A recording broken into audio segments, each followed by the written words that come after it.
ഞാൻ ഡോക്ടർ അജയൻ വർഗീസ്, കോഴിക്കോട് ജില്ലയിൽ കുന്നമംഗലം പന്തീർപ്പാടത്തുള്ള institute of sexual and reproductive medicine എന്ന സ്ഥാപനത്തിൻ്റെ ഡയറക്ടറാണ്.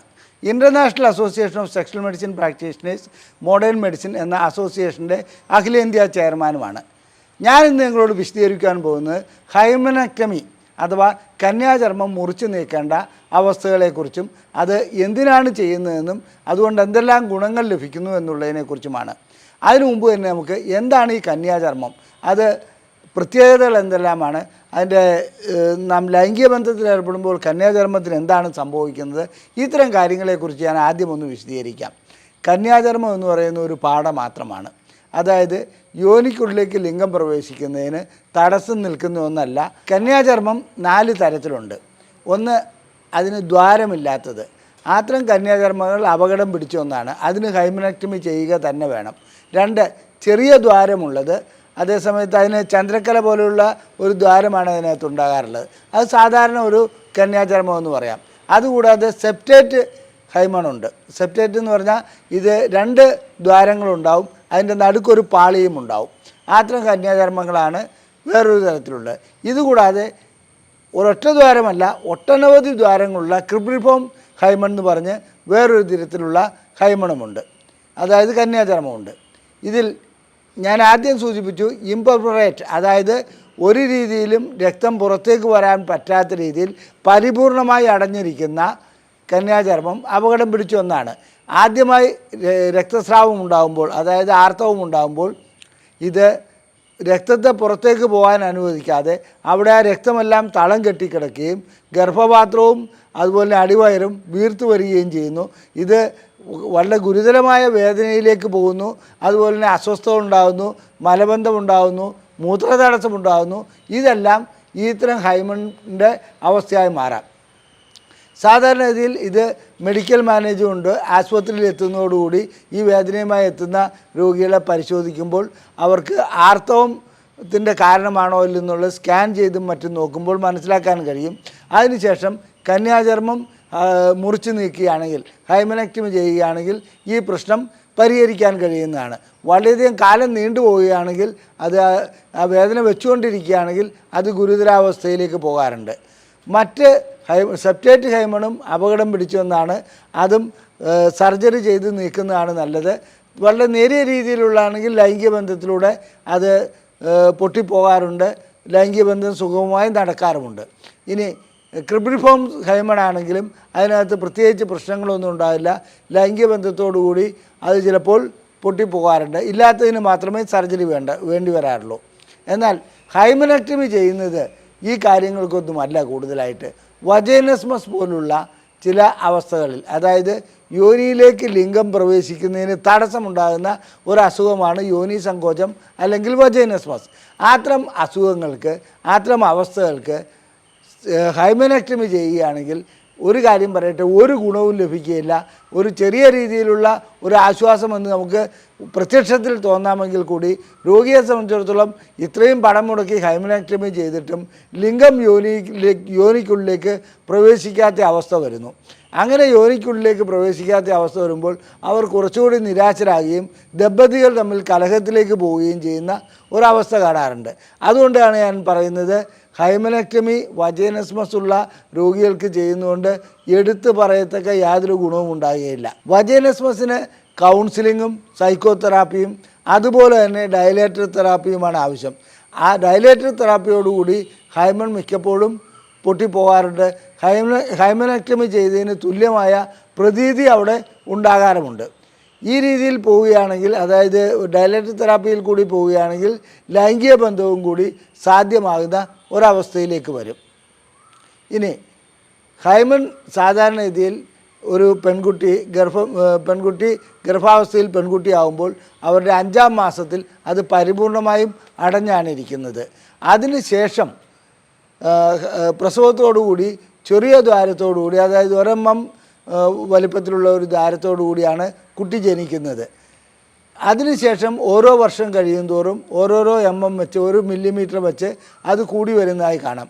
ഇനി പ്രായപൂർത്തിയാവുന്നതോടുകൂടി ഹൈമണിന് എന്താണ് സംഭവിക്കുന്നത്, കന്യാചർമ്മത്തിന് എന്താണ് സംഭവിക്കുന്നത്? ഈസ്ട്രജൻ പെൺകുട്ടിയിൽ കൂടുതലായി ഉൽപ്പാദിപ്പിക്കപ്പെടുന്നു. ഈസ്ട്രജൻ്റെ ഉൽപ്പാദനത്തോടുകൂടി ഹൈമണിൻ്റെ കട്ടി കുറയുന്നു. അതുപോലെ തന്നെ ദ്വാരം വളരെ വലുതാകുകയും ചെയ്യുന്നു. ഇത് സ്വാഭാവികമായി നടക്കുന്നതാണ്. ഞാൻ നേരത്തെ സൂചിപ്പിച്ച അതായത് ഇംപെർഫറേറ്റ്, അതായത് ഒരു ദ്വാരമില്ലാത്ത ഹൈമണൊക്കെ ഉണ്ടാകുന്നത് ചില അസുഖങ്ങളുടെ ഭാഗങ്ങളാകാം, ചില അവസ്ഥകളുടെ ഭാഗങ്ങളാകാം. അത്തരം രോഗാവസ്ഥകൾക്ക് മാത്രമാണ് ശസ്ത്രക്രിയകൾ ചെയ്യേണ്ടതുള്ളത്. ഇനി മറ്റൊരു തെറ്റിദ്ധാരണയെക്കുറിച്ച് കൂടി ഈ അവസരത്തിൽ പറയേണ്ടതുണ്ട്. അതായത് സാധാരണഗതിയിൽ ആദ്യ രാത്രിയിൽ ലൈംഗിക ബന്ധത്തിൽ ഏർപ്പെടുമ്പോൾ രക്തം വരണമെന്നും, അതായത് കന്യാചർമ്മം പൊട്ടി രക്തം വരണമെന്നുള്ള ഒരു മിഥ്യാധാരണ ഇന്നും ചില സമൂഹങ്ങളിൽ കാണപ്പെടുന്നുണ്ട്. അതുമാത്രമല്ല, നല്ല വിദ്യാഭ്യാസമുള്ള വ്യക്തികൾക്ക് പോലും അത്തരമൊരു ധാരണയുണ്ട്, കന്യാചർമ്മം പൊട്ടി രക്തം വരേണ്ടതുണ്ടെന്നുള്ളത്. ഇത് തെറ്റിദ്ധാരണയാണ്. ചില സ്ത്രീകളിൽ കന്യാചർമ്മം പൊട്ടി രക്തം വന്നെന്ന് വരാം. എന്നാൽ എല്ലാ സ്ത്രീകളിലും കന്യാചർമ്മം പൊട്ടി രക്തം വരേണ്ട ഒരു ആവശ്യമില്ല, അങ്ങനെ ഉണ്ടാകുകയുമില്ല. കാരണം ചില കന്യാചർമ്മങ്ങൾ ലിംഗം യോനിക്കുള്ളിലേക്ക് കടക്കുമ്പോൾ അതിൻ്റെ ഇലാസ്റ്റികത കൊണ്ട് അത് ലിംഗത്തെ പ്രവേശിപ്പിക്കുവാൻ ഒരു തടസ്സവുമില്ലാതെ മുന്നോട്ട് കൊണ്ടുപോകാറുണ്ട്. മാത്രമല്ല, ചില സ്ത്രീകളുടെ കന്യാചർമ്മം വളരെ വളരെ ചെറുതുമായിരിക്കും. കാരണം അത്രയ്ക്കും വലിയ ദ്വാരം അതിനകത്ത് വന്നിട്ടുണ്ടാകാം. ഇനി മറ്റൊരു അവസ്ഥ കൂടി പറയാം. ഫിസിക്കൽ എക്സസൈസ് കൂടുതലായി ചെയ്യുന്ന സ്ത്രീകൾ, സ്വയംഭോഗം ചെയ്യുന്ന സ്ത്രീകൾ, ഇവരുടെയൊക്കെ കന്യാചർമ്മം മിക്കപ്പോഴും അവിടെ കണ്ടുകൊള്ളണമെന്നേ ഇല്ല, അത് നഷ്ടപ്പെട്ടിട്ടുണ്ടാകാം. ഈ കാര്യങ്ങളാണ് നാം ആദ്യം മനസ്സിലാക്കേണ്ടത്. ചിലർ ഇതിൻ്റെ അതായത് നമ്മുടെ വിർജിനിറ്റിയുടെ ഒരു ലക്ഷണമായി കന്യാചർമ്മത്തെ കാണുന്നവരുണ്ട്. ഇതും ഒരു അബദ്ധം തന്നെയാണ്. ഇതിനു വേണ്ടിയിട്ട് ഹൈമനക്ടമി, ഞാൻ നേരത്തെ സൂചിപ്പിച്ച ശസ്ത്രക്രിയയ്ക്ക് എതിർ ദിശയിലുള്ള ഒരു ശസ്ത്രക്രിയയുണ്ട്, ഹൈമനോപ്ലാസ്റ്റി എന്ന് പറഞ്ഞത്. അത് കേരളത്തിലെ പ്രശസ്തമായ ഒരു കേസ് വഴിക്ക് നിങ്ങൾക്കെല്ലാവർക്കും ബോധ്യമുള്ളതായിരിക്കാം. കന്യാചർമ്മം നഷ്ടപ്പെട്ട സ്ത്രീകൾ കൃത്രിമമായി കന്യാചർമ്മം തുന്നിച്ചേർക്കുന്ന, അതായത് അവിടെ ഒരു കന്യാചർമ്മം ഉണ്ടാക്കി വയ്ക്കുന്ന ഒരവസ്ഥ വരാറുണ്ട്. ഇത് മെഡിക്കൽ പരിശോധനകളിലോടുകൂടി ഹൈമനോപ്ലാസ്റ്റി ചെയ്തതാണോ എന്നുള്ളത് മനസ്സിലാക്കുവാൻ വളരെ ലളിതമായി കഴിയും. പക്ഷേ ഇത്തരം അബദ്ധധാരണകൾ പലരും ഇന്നും വെച്ച് പുലർത്തുന്നുണ്ട്. കന്യാചർമ്മം എന്നുള്ളത് വളരെ പ്രഷ്യസായ, അല്ലെങ്കിൽ ആദ്യ രാത്രിയിൽ മാത്രം പൊട്ടേണ്ട, അല്ലെങ്കിൽ അങ്ങനെ രക്തം വരേണ്ട ഒന്നാണെന്നുള്ളത്. ഇത്തരം കാര്യങ്ങൾ നിലനിൽക്കുന്നതോടുകൂടി ലൈംഗിക ബന്ധത്തിൽ ഏർപ്പെടാൻ വരുന്ന പുരുഷനും സ്ത്രീയും ഇതുവഴി ഇങ്ങനെ സമീപിക്കുകയാണെങ്കിൽ കുടുംബകലഹം ഉണ്ടാകുമെന്നുള്ളതല്ലാതെ മറ്റൊന്നും നടക്കുകയില്ല. കുടുംബകലഹത്തിന് ഈ കന്യാചർമ്മ തിയറി വളരെയധികം കാരണമായി മാറാറുമുണ്ട്. നമുക്ക് ഹൈമനക്ടമി എന്ന ശസ്ത്രക്രിയയിലേക്ക് വരാം. ഞാൻ സൂചിപ്പിച്ചുവല്ലോ, ഇത് ആവശ്യത്തിനും അനാവശ്യത്തിനും ഇന്ന് ചെയ്യപ്പെടുന്ന ഒരു ശസ്ത്രക്രിയയാണിത്. അതായത് ഞാൻ അനാവശ്യത്തിനെന്നുള്ള ഉദ്ദേശിച്ചത് എന്തെങ്കിലും ഒരു ചികിത്സ നൽകണ്ടേ എന്നുള്ള ഒരു ധാരണ കൊണ്ട് ഹൈമനക്ടമി ചെയ്യുകയും വജൈനസ്മസ്, അതായത് യോനി സങ്കോചം പോലുള്ള അവസ്ഥകൾക്ക് ഒരു പരിഹാര മാർഗമായേക്കാം എന്നുള്ള ധാരണയിൽ ഹൈമനക്ടമി ചെയ്യുന്നതായി കാണാം. സത്യം പറയട്ടെ, പ്രയോജനം ലഭിക്കുകയില്ല. ഡയലേറ്റർ തെറാപ്പി മാത്രമാണ് ഹൈമനക്ടമി അല്ല, ഡയലേറ്റർ തെറാപ്പിയാണ് വജൈനസ്മസ് അഥവാ യോനി സങ്കോചം പോലെയുള്ള രോഗങ്ങൾക്ക്, അതായത് അവസ്ഥകൾക്ക് അത്യുത്തമം. അതിന് ഞാൻ നേരത്തെ സൂചിപ്പിച്ചു, സൈക്കോതെറാപ്പി വേണം, കൗൺസിലിംഗ് വേണം, അതുപോലെ തന്നെ പാർട്ട്ണറുടെ സഹകരണവും ആവശ്യമാണ്.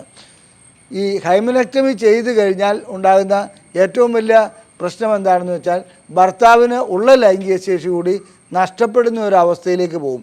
ഇത്രയും ആയിട്ടും തനിക്ക് കഴിയുന്നില്ലെങ്കിൽ തൻ്റെ എന്തോ തകരാറാണെന്നുള്ള ഒരു ധാരണയിലേക്ക് ഭർത്താവ് എത്തിപ്പെടുകയും ഉള്ള ലൈംഗിക ശേഷി കൂടി അദ്ദേഹത്തിൻ്റേത് നഷ്ടപ്പെടുന്നതായി കാണാം. ഹൈമനക്ടമി വജൈനസ്മസിന് ഒരു പരിഹാരമേ അല്ല, അതിനുള്ള ചികിത്സ മറ്റൊന്നാണ്.